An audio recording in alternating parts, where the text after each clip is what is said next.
పిల్లల పల్లకి తెలుగు నీతి కథలు. ఒక నది ఒడ్డున ఒక చీమల పుట్ట ఉండేది. ఆ పుట్టలో ఎన్నో చీమల నివాసం ఉండేవి. దాహం తీర్చుకోవడానికి అక్కడికి ప్రతిరోజు ఒక పావురం వచ్చేది.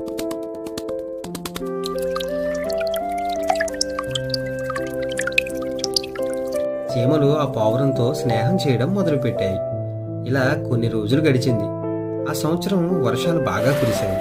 చెరువులు, నదులు పొంగి పొర్లాయి. చీమల పుట్ట దగ్గరలో ఉన్న నది నిండా నీళ్లు వచ్చాయి. వర్షాలు ఇంకా తగ్గలేదు.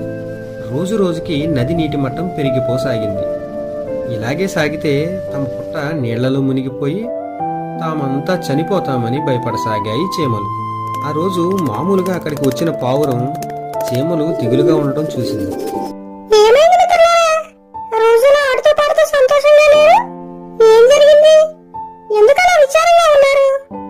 అని అడిగింది. ఏమని చెప్పమంటావు మిత్రమా? మేము ఈ ప్రపంచంలో అన్నిటికన్నా అల్పమైన ప్రాణులం. గాలి వీచినా, ఎండ కాసినా, వాన కురిసినా మాకన్నీ కష్టాలే. ఈ నది నుండి నీళ్లు బయటికి పొర్లితే మాకు ప్రమాదం.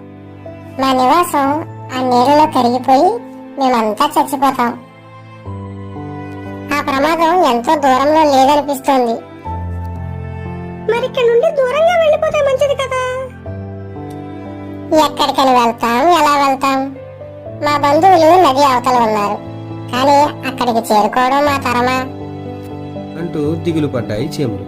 ఆ మరునాడు పావురం అక్కడికి వచ్చేసరికి చీమలు భయపడినట్లుగానే పుట్ట నీటిలో మునిగిపోయింది. చీమలు ఆ పక్కనే ఉన్న ఆకుపైకి ఎక్కి ప్రాణాలు కాపాడుతున్నాయి. వెంటనే పావురానికి ఒక ఉపాయం తట్టింది. చింతించకండి, నేను మిమ్మల్ని అవతల ఒడ్డుకు చేరుస్తాను.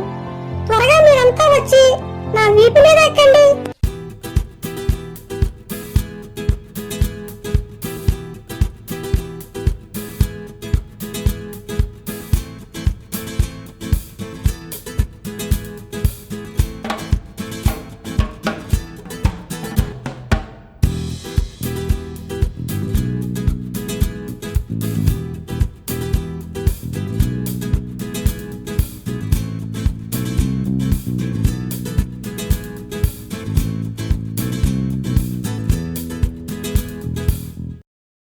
కథ నచ్చినట్లయితే లైక్ చేసి ఛానల్ సబ్స్క్రైబ్ చేయండి. ఇలాంటి మరిన్ని మంచి కథలు మీకోసం ప్రతిరోజు వస్తూనే ఉంటాయి.